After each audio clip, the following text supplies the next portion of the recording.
Hi, this is Jonathan. How you guys doing? In today's video, I'm going to discuss about why I float my tremolo bridge.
Many years ago, when I found out what that bar sticking out of the bridge is for, some of you might remember, I thought that that bar was a kickstand for the guitar to keep it standing.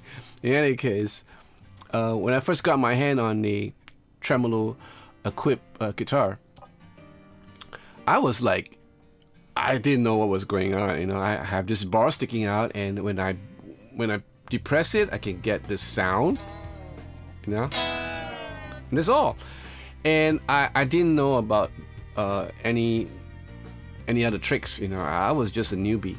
I heard all the tricks that's done by those cats. Steve Van Halen doing all the dive bombing and stuff, and I have no inkling what was going on. So when I first got my hand on a tremolo equipped guitar, all I ever do was just, and then probably that's about it. And probably go, the usual stuff.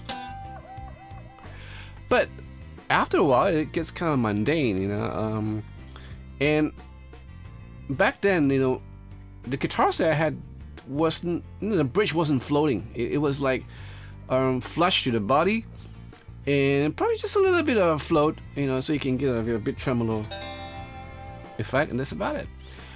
And then I discovered that if I could just loosen the spring a little bit so that the bridge can just go a bit forward, I can actually pull up. And I could just do, instead of doing, I could do, and that opened up a whole new world for me, because I can incorporate all these tremolo nuances in my solo. And yeah, it actually opened up a new area for me to incorporate into my phrasing. And that's what I want to talk about today, to encourage you guys to fool around with that bar. Don't be afraid of the bar. The bar wouldn't won't hurt you. You know, try to float the bridge if you can. Now this guitar is the Japan Fender Stratocaster. If you can see, the bridge is floated. You know, it's kind of like lopsided in a way, so it's going this way. Of course, you can get a guitar with a scoop up back, you know, where you scoop out this whole chunk of wood, so that your bar can remain flat, flush, but yet you can actually bend up because it gives you the allowance to do that. And most Floyd Rose equipped guitars comes with that, and that will take a whole lot of headache out of you because you don't have to scoop anything out. You don't have to like kind of like loosen these springs and try to figure out how to float and all that stuff, because that gives you ample room to bend up to, you know, I don't know, maybe like 2 notes, 3 notes, 3 whole tone. Who knows, as much as your string can take before breaking. So when you have a guitar that is a traditional design without the scoop back, you will have to carefully decide how much you want to go when you pull up, because if you want to pull up more, your bridge will look kind of weird because you'll go like this, and that for me it could be a bit disturbing in a way, a bit unsightly. But you know, so you know, after all these years, I came to the point where the optimal position that I can adjust is probably to have the bridge just go a little bit further, so that I can have my G string go up a whole note and my B string to go up a half note, and that'll be the optimal. If I can do that to all these traditional guitars, then I'm happy. Some guitars will have this pivot point here. You know, you have this 6-screw thing, right? But on the Luke, you know, it has this dual, a two-screw pivot, and you can actually adjust the height of it. So if you can adjust, if your guitar comes in with this sort of bridge, then you can probably like, you know, loosen the string a little bit more, so you can have your G string go up 3 semitone and your B string to a whole note, you know, a whole tone. So it depends on your guitar, you know. But for the traditional 6-screw kind of like traditional bridge, you know, I would just set it as a one tone, one whole tone for the G and half a tone for the B, and that doesn't look too unsightly and stays in tune better, you know, in a way. Now, talking about staying in tune, when you have the luxury to go up and down, and then you have to be careful about your net. Make sure that the string doesn't catch within the net slot. And 2 ways you can do about it. You can go about it. 2 ways you can go about it. You can actually put loop, pencil lead, or get a nut file and kind of like file the side so that the string won't get caught up when you're doing this. And the second thing is, of course, the string tree.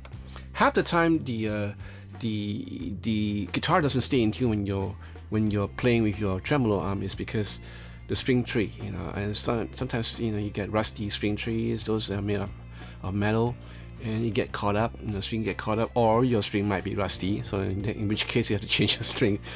I would recommend like a more organic string tree, like, you know, the tusk or the bone string tree, if you can find one, you know, or even a roller string tree, you know, those roller types, and that would do, you know, as long as it gives you less friction, you know, the better it is. Locking tuners, you know, there's a way to go. Locking tuners, not only will it speed up your string changing, but it will keep the guitar in tune more than your regular tuners. Now, the thing to note about playing with a floating bridge is that sometimes when you are so used to having your palm on your bridge as you play, you tend to go sharp all the way, even when you're doing chords. So you just go up, you know, because you are resting your palm on the bridge. And that took me a long time to get used to it, because I was finding myself like going out of tune even when I'm playing chords. And that was a bit disconcerting for me, but I wise up to the fact that, you know, I shouldn't be resting my palm too hard on my bridge. I could just rest my palm, but to have a frame of mind not to rest it too hard and push it down, because you'll go sharp, definitely. And because you have this pressure going up and down with your palm, your guitar will likely go out of tune more than you're having it just flush, where you just bend down and not bend up, wang down and not wang up. Having a floating bridge poses its own problem. And if you're easily frustrated and flustered by all this, then I'll advise you not to float your bridge. In which case, you're probably missing out some stuff that you could probably do and probably excel in. Guys like Jeff Beck, are incredible tremolo user. There's other guy called Steve Vai, and there's another guy. This guitarist from, if I'm not mistaken, he's from Alan Holdsworth. Yes, Alan Holdsworth. And there's this guitarist from Level 42, incredible guitar player. And there's so many of them, out there. And the subtle use of the tremolo arm is so musical in many ways, in many ways. So I would advise you to go and try it out. Don't have a guitar at home. Just loosen the spring a bit, but it takes a bit of time. Trial and error with a tuner. And just bend up and see how far can it go. If it goes up on a G string, it goes up a whole note, then that's fine. And then just make sure everything is stable, and then put on your back plate and start playing and see how it goes. And if the tuning goes wonky, check the nut, loop, if you have all that lying around, try to fool around with it. That's where the fun is, actually. That's the fun of playing guitar. Yeah. So I hope you enjoy this video. If you do, give me a thumbs up and subscribe to the channel, and press that bell if you want to be notified of new future videos that comes up. And till the next video, you guys take care. Christmas is coming, so I don't need a Christmas gift, but maybe I do. In any case, to the next video. Ciao.